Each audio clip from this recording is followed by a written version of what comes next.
Hi అండి. తిరుపతి, అరుణాచలం అయితే వెళ్ళాం కదండీ! నోరైతే అస్సలు చచ్చిపోయిందనమాట.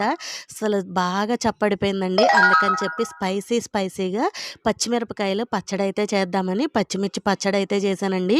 నిజంగా అండి నాకంగానే మాత్రం నషాలానికైతే అంటిందనమాట. నోరైతే అంతలా చచ్చిపోయింది.